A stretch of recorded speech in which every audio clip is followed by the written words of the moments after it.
L'État de Côte d'Ivoire débloque 72 milliards de francs CFA pour développer les projets communautaires. C'est un programme initié par le ministère d'État, ministère du Plan et du Développement. 253 enfants non déclarés ont reçu des extraits d'actes de naissance. C'est le service d'aide et d'assistance aux réfugiés et apatrides et le Haut Commissariat pour les réfugiés qui leur ont permis d'avoir ces actes. L'événement a eu lieu à Adaou, sous-préfecture située dans le département d'Aboisseau. Et nous ferons une incursion dans l'univers des réparateurs de portables. Comment travaillent-ils? Que gagnent-ils par jour? Réponse avec notre reporter dans quelques instants. L'ouverture des pourparlers directs entre les deux camps en conflit au Soudan du Sud a été reportée ce samedi en Éthiopie. Les deux parties, celle du président Salva Kiir et de son ancien vice-président, demandent un ordre du jour approuvé de part et d'autre. Ajoutez également au sommaire de cette édition la page culture. Nous recevrons dans quelques instants Fatou Keïta avec son œuvre Kayolian, la petite mécano. Cette histoire originale d'une fillette singulière dans ses goûts. Kayolian aime plus les voitures que les poupées, à la différence des filles de son âge. Ce sera dans une trentaine de minutes. Bonsoir à tous, bienvenue dans le 20h. Le gouvernement ivoirien décaisse 72 milliards de francs CFA pour contribuer au développement communautaire. Le fonds sera géré par le PNDC, le Programme national de développement communautaire. La mission est claire, améliorer les conditions de vie des populations des zones villageoises et périurbaines. On en sait plus avec Mamadou Kwasi. Les effets des crises qu'a connues la Côte d'Ivoire se font toujours sentir, surtout dans les zones rurales. Cela s'explique par le déficit en infrastructures sociales à gestion communautaire et la baisse du niveau de vie des populations. Pour répondre à toutes ces préoccupations, le gouvernement a mis sur pied depuis 2012 le Programme national de développement communautaire, PNDC.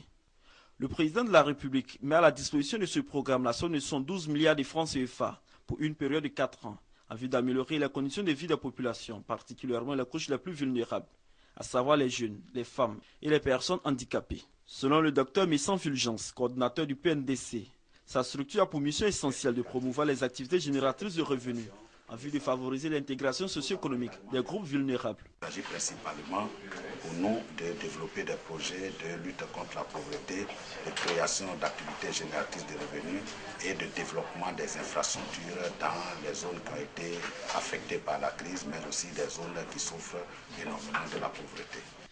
Il s'agit également pour le Programme national de développement communautaire d'améliorer l'accès des populations aux services sociaux de base de qualité, à savoir l'eau potable, l'école, la santé, le logement, les infrastructures routières.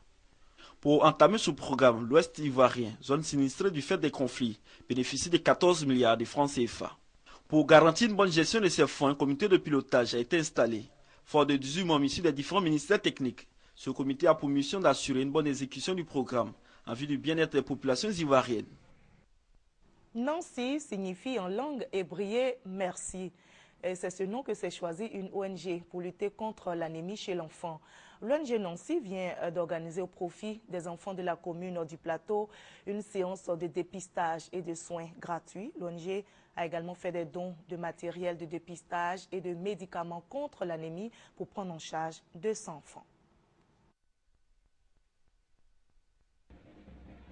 Une centaine d'enfants, accompagnés de leurs parents, présents dans les locaux de la formation sanitaire urbaine Edmond Basque du Plateau. Une séance de dépistage et de soins de l'anémie infantile s'y tient. La séance, organisée par l'ONG Nancy, a enregistré le don de matériel de dépistage et de traitement anti-anémique pour environ 200 enfants. Cette ONG, active dans les domaines de l'éducation et de la santé, a choisi de cibler l'anémie infantile pour appuyer les efforts du gouvernement dans la réduction de la mortalité infantile en Côte d'Ivoire. Nous avons décidé de combattre l'anémie parce que nous avons 74% d'enfants qui sont anémiés en Côte d'Ivoire. Cette cérémonie de dépistage et de remise de matériel suit une campagne de sensibilisation contre l'anémie déjà tenue en 2013 dans la commune du Plateau. Le maire du Plateau, sensibilisé sur l'anémie infantile et ses conséquences, s'est dit prêt à soutenir la lutte contre cette maladie dans sa commune. Les instructions que j'ai données aux médecins de la mairie du Plateau qui travaillent avec l'ONG et le centre de santé, c'est de dépister, de savoir quel est l'état des enfants en ce qui concerne l'anémie dans notre commune, de façon à ce que les enfants identifiés soient pris en charge. Et la mairie est prête à accompagner le centre de santé pour réduire ce taux d'anémie qui est quand même une menace pour la santé des enfants. L'anémie correspond à une carence de globules rouges ou d'hémoglobine dans le sang. Perte de poids et ou d'appétit, fatigue, pâleur et céphalée en sont les principaux symptômes. Le diagnostic de la maladie est possible grâce à une prise de sang. Commentaire signé Christelle Menant.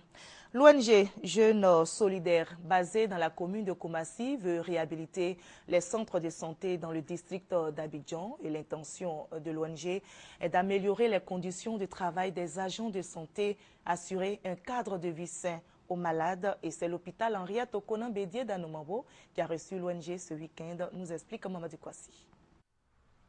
Permettre aux agents de la santé de travailler dans de meilleures conditions et aussi aux malades d'être reçus dans un cadre sain. C'est l'objectif de l'ONG Jeunes Solidaires. Après la réhabilitation des suites de couches de l'hôpital général de Koumassi, le président Saïbou Nombré et ses camarades mettent le cap sur l'hôpital Henriette Konan Bédié du village d'Anoumambo, dans la commune de Marcory. Ici, l'ONG Solidaire a réhabilité les couches de la maternité, a construit un parking et a revêtu la peinture de la clôture, avec à la clé le nettoyage de l'hôpital. Le tout d'une valeur de plus de 5 millions de francs CFA. Selon Saïbou Nombré, le président de l'ONG Solidaire, ces actions visent à soutenir les efforts du gouvernement en vue d'améliorer le quotidien des populations ivoiriennes. Soutient également qu'en plus des travaux dans les hôpitaux, l'ONG mène des actions sociales à l'endroit des personnes démunies. Après les communes du district d'Abidjan, l'ONG veut mettre le cap sur les villes de l'intérieur du pays en vue d'apporter de la compassion aux personnes démunies. Nous prenons la direction de Sipilou, dans l'ouest de la Côte d'Ivoire, où le Conseil du Café Cacao a offert au centre de santé rural une ambulance. C'est un véritable soulagement pour les populations, nous dit Thérèse Tapeyouboui. Une ambulance flambant neuve pour le centre de santé rural de Sipilou. Ainsi, le cri de cœur des populations a été entendu par les responsables du Conseil Café Cacao. Un véritable soulagement pour les populations. Dans la prise en charge des patients, il y a des cas qui sont un peu urgents, des cas qui sont graves. Et lorsqu'on demande aux patients d'aller à l'hôpital général de Biancouma, ils ne peuvent pas aller directement parce qu'il n'y a pas de moyen de déplacement. Quand nous voyons que l'ambulance arrive, c'est une grande émotion qui nous anime. Le geste du Conseil du Café Cacao vient récompenser les efforts des producteurs du département. En effet, plus de 1000 tonnes de cacao sont produits chaque année à Sipilou, une zone dans laquelle la question de la fuite est toujours d'actualité. Sipilou étant situé à moins de 10 km de la Guinée. Érigé en département depuis 2012, Sipilou manque encore de tout. L'accès est difficile. Les 67 km de route villageoise qui séparent Sipilou de Biancouma sont un véritable parcours du combattant. Le département a pris du retard sur son développement. Le préfet de région, Asamoah Florentin, appelle à l'unité de tous pour le développement de la région. 253 enfants non déclarés ont reçu des extraits d'actes de naissance. C'est le service d'aide et d'assistance aux réfugiés et apatrides et le Haut Commissariat pour les réfugiés qui leur ont permis d'avoir ces actes. L'événement a eu lieu à Adaou, sous-préfecture située dans le département d'Aboisseau. Le HCR et le Sahara mènent ainsi la lutte contre l'apatridie, qui est la situation d'une personne qu'aucun État ne considère comme l'un de ses citoyens. Le reportage est signé Serge Coléa. Ces 253 enfants sont nés en Côte d'Ivoire, précisément à Adaou, dans le département d'Aboisseau. Depuis leur naissance, ils n'ont jamais été déclarés. Ils étaient donc considérés comme apatrides, c'est-à-dire ressortissants d'aucun pays. Cette situation a interpellé le sous-préfet d'Adaou, qui a effectué une tournée dans la région. Au cours de la période de crise, ces parents-là, pour certaines raisons, n'ont certainement pas pu sortir pour déclarer leurs enfants. Et on leur donne la possibilité maintenant de venir, sans respect de ces délais de 3 mois, déclarer leurs enfants. On a recensé près de 300 enfants qui sont dans ce cas. Ce sont eux qui ont bénéficié de cette remise d'extrait de naissance aujourd'hui. Grâce aux efforts conjugués du Sahara, le service d'aide et d'assistance aux réfugiés et apatrides et du HCR, le Haut Commissariat pour les réfugiés, ces enfants ont leur extrait de naissance. On a eu la chance aujourd'hui en Côte d'Ivoire d'avoir cette ordonnance spéciale qui avait été prise par les autorités pour régulariser tous les cas d'enfants qui seraient nés pendant la période de crise. Et aujourd'hui, cette ordonnance spéciale a été muée en loi et nous donne la possibilité de régler à des centaines de milliers de cas. En Côte d'Ivoire, des milliers d'enfants naissent dans l'anonymat total entre les mains de parents ignorants. Le but du Sahara et du HCR, c'est de faire reculer au maximum l'apatridie. Le conseil régional de la Nawa donne le sourire à plusieurs enfants issus des quartiers défavorisés. Ces enfants ont reçu plusieurs dons à la grande joie de leurs parents. Le témoignage de Thérèse Tapeyoboué. Soubré, Méagui, Gueyo et Buyo sont les localités qui ont reçu la visite des responsables du conseil régional de la Nawa dans le cadre de leur politique sociale en cette fin d'année. Il s'est agi de contribuer au bonheur des enfants de la région en leur offrant des cadeaux. Ainsi, à Soubré, ce sont plus de 300 enfants, des orphelins, des enfants méritants et ceux des quartiers défavorisés qui ont reçu des cadeaux du conseil régional. La présente cérémonie est donc la célébration de ce qui incarne notre avenir, qui guide nos actes et actions, qui inspire nos comportements, c'est-à-dire nos enfants. Le geste d'Alain Richard Donvailly a été salué par la représentante de l'orphelinat Sainte-Marie de Soubré. Et pour terminer l'année en beauté, le président du conseil régional de la Nawa a décidé d'offrir à sa population pour la première fois un feu d'artifice. L'espace d'Envahi à Soubré a servi de cadre à cette cérémonie. La population a pu donc vivre de près ce feu d'artifice qui fut tout simplement beau. Dans la région du Tonki à l'ouest, le conseil régional équipe des établissements scolaires. 3000 tables bancs ont été distribuées aux différentes écoles publiques. L'objectif du conseil régional, permettre aux élèves de travailler dans de bonnes conditions et améliorer le rendement scolaire. Le reportage de Mamadou Kwasi. Le président de la République, lors de sa visite d'État dans la région du Tonki, a offert plusieurs matériels aux acteurs du système éducatif de cette région. Malgré ses efforts, le déficit en tables bancs est important. Cela du fait de la crise qu'a connue l'Ouest ivoirien. Aujourd'hui, il s'agit pour le conseil régional d'améliorer les conditions de travail des élèves du primaire et ceux du secondaire. La collectivité territoriale offre 3000 tables bancs aux écoles de la région. Le ministre d'État, ministre du Plan et du Développement, parrain de la cérémonie et par ailleurs fils de la région, annonce des initiatives du gouvernement en faveur de cette région. Le président de la République a pris la décision de doter notre région des moyens pour l'instruction des enfants. L'université, je le confirme, va ouvrir à la rentrée 2014-2015. Les travaux vont démarrer incessamment. Je voudrais également dire que Madame le ministre nous a promis de faire en sorte que nous puissions avoir un lycée technique ici et peut-être un lycée technique des jeunes filles. Notre ambition, c'est de faire de la région du Tonki la première région en matière d'éducation nationale en Côte d'Ivoire.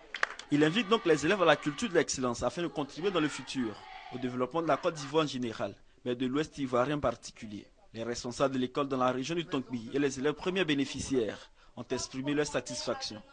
Le président du conseil régional du Tonki, Goï Mela, soutient qu'après le secteur éducatif, d'autres secteurs se verront soulagés en vue d'améliorer les conditions de vie de ses administrés. À Beauville, la coopérative ivoirienne de négoce de produits agricoles dénommée Simpa a fait plusieurs dons aux cantines scolaires de la localité. On en parle avec Thérèse Tapeyoboué.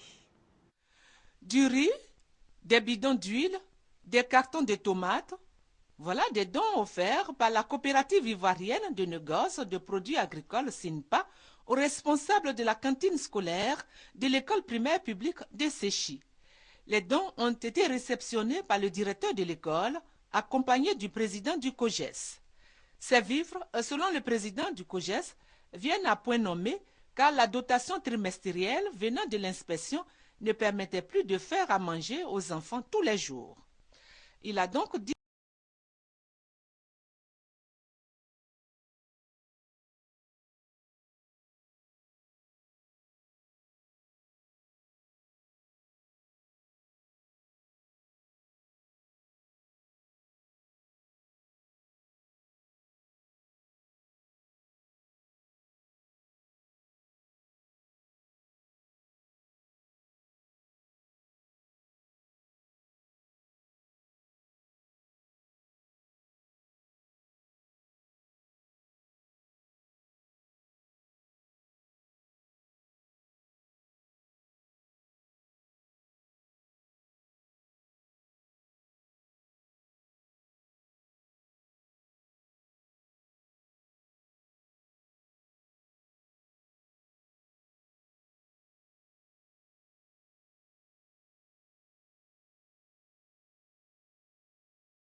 l'esprit, à la culture de la littérature, a précisé l'auteur Toby Emmanuel.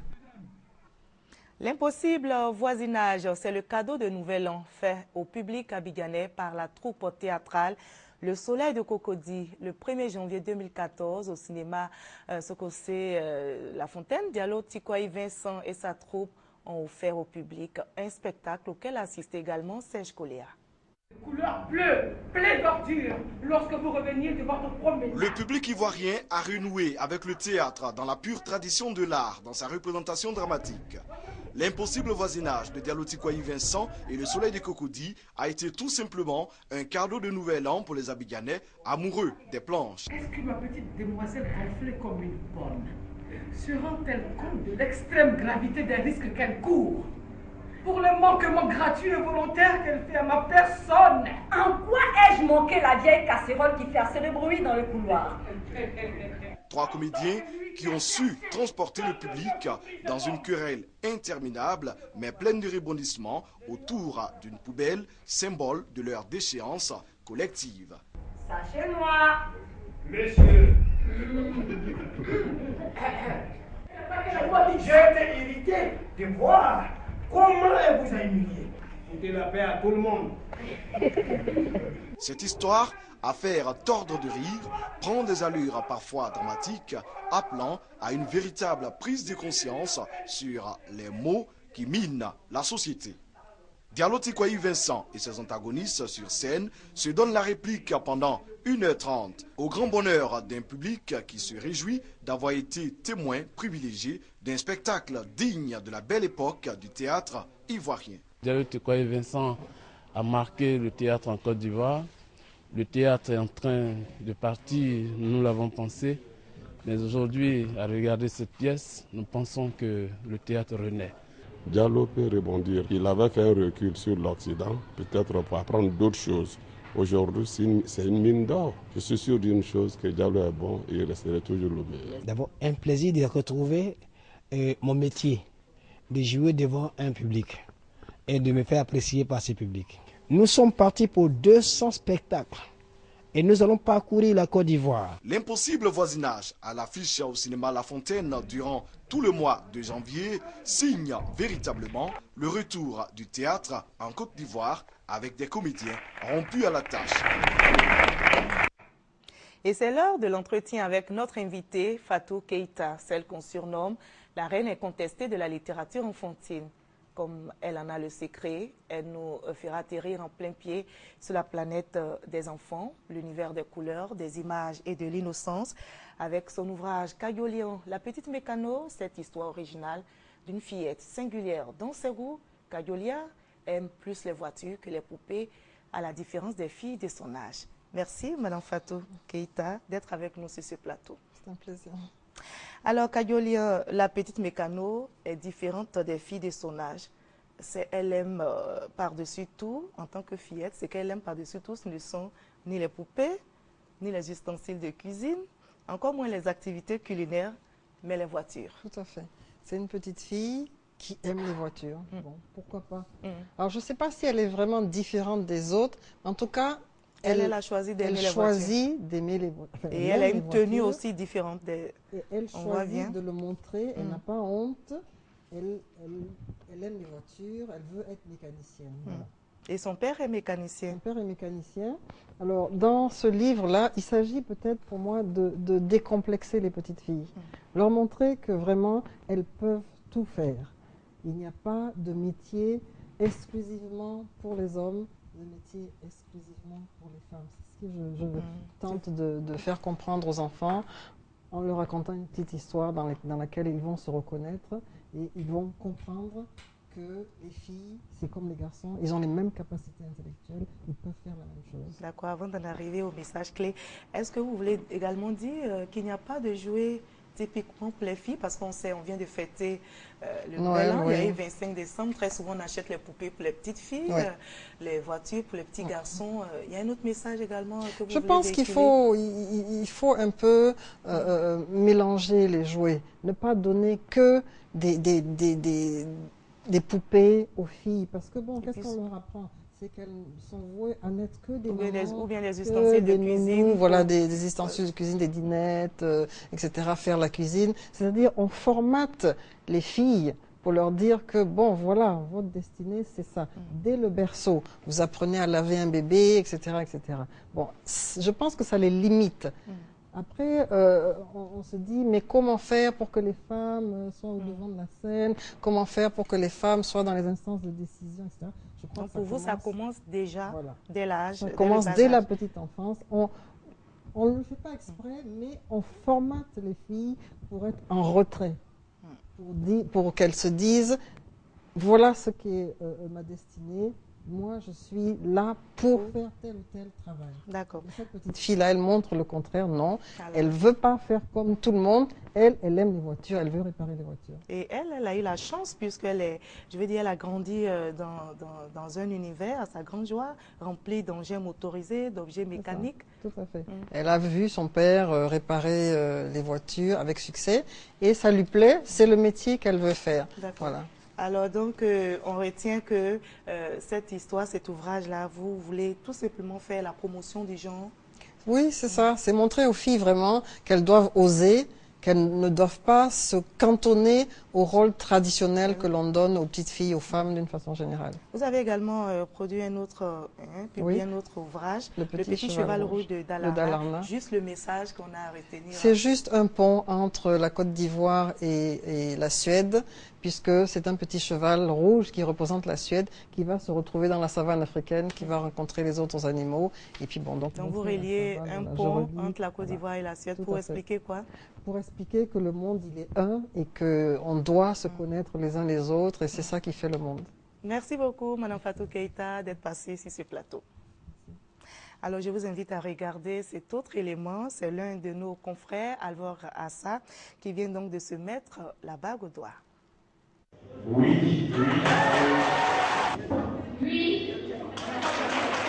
Alvor Assa, journaliste à RTI 1, et félicité Sylvie Kwame, enseignante à l'INFAS, Institut national de formation des agents de santé, sont désormais unis pour la vie. La cérémonie civile s'est déroulée à l'hôtel communal de Cocody, en présence de parents, amis et collègues. Suivront la séance photo.